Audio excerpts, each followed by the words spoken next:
Hi, last 2 வீடியோஸ்ல நம்ம கால் வீக்கத்துக்கான காரணங்களை பார்த்தோம். இந்த வீடியோல கால் வீக்கத்துக்கு என்னென்ன பேசிக்கா என்னென்ன டெஸ்ட் பண்ணி பார்க்கணுங்கிறத பார்ப்போம். ஃபர்ஸ்ட் திங், கம்ப்ளீட் ஹீமோகிராம்ல கர்வ் பண்றோம்னா ரத்த சோகை இருக்கான்னு பார்க்கறதுக்காகவும் எவ்வளவு லெவல்ல ஹீமோகுளோபின் எவ்வளவு இருக்குன்னு பார்க்கறதுக்காகவும் பார்ப்போம். Next thing, kidney function test. Kidney failure rule out பண்ணி பார்க்கறதுக்காக பார்க்கறது. Liver function test. Liver failure எதுவும் இருக்கான்னு பார்க்கறதுக்காக. 2D எக்கோ, கார்டியாக் ஃபெயிலியர் இருக்கிறத பார்க்கறதுக்காக.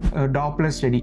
டாப்லர் ஸ்டடி எதுக்காக பண்றோம்னா காலில் ரத்த ஓட்டம் பார்க்கறதுக்காகவும் காலில் ஏதாச்சும் த்ராம்பஸ் உறைஞ்சிருக்கான்னு பார்க்கறதுக்காக பார்க்கறது டாப்லர் ஸ்டடி. இமேஜிங் பண்ணி பார்க்கணும். என்னென்ன இமேஜிங்னா மோஸ்ட்லி வயிறுக்கு ஸ்கேன் பண்ணி பார்க்கணும். லிவர் ஃபெயிலியர் இருக்கா இல்லை கிட்னி ஃபெயிலியர் இருக்கான்னு பார்க்கறதுக்காக வயிறு ஸ்கேன் பண்ணி பார்க்கலாம். பெரிய ரத்த நாளங்கள்ல அடைப்பு இருக்கான்னு பார்க்கறதுக்காகவும் வயிறுக்கு ஸ்கேன் பண்ணி பார்க்கணும். மேலும் பேசிக் டெஸ்டான thyroid function test, thyroid problem இருக்கான்னு ரூல் அவுட் பண்ணி பார்க்கறதுக்காக. அப்புறம் யூரின் டெஸ்ட் பண்ணி பார்க்கலாம். யூரின் டெஸ்ட் எதுக்காகனா யூரின்ல எதுவும் புரதச்சத்து லீக் ஆகுதான்னு பார்க்கறதுக்காக. யூரின்ல புரதச்சத்து போனாலும் நம்ம உடம்புல இருக்க புரோட்டீன் கம்மியாகி கால் வீக்கங்கள் வரலாம். அதனால யூரின்ல புரதச்சத்து லீக் ஆகுற டெஸ்ட்டும் பண்ணி பார்க்கணும். One Health Super Specialty Hospital, GST Road, Vandalore, located at opposite to New Kilambakam Bus Terminal. For appointment 094450 25558. உங்க ஹெல்த்துக்கு One Health இருக்கு.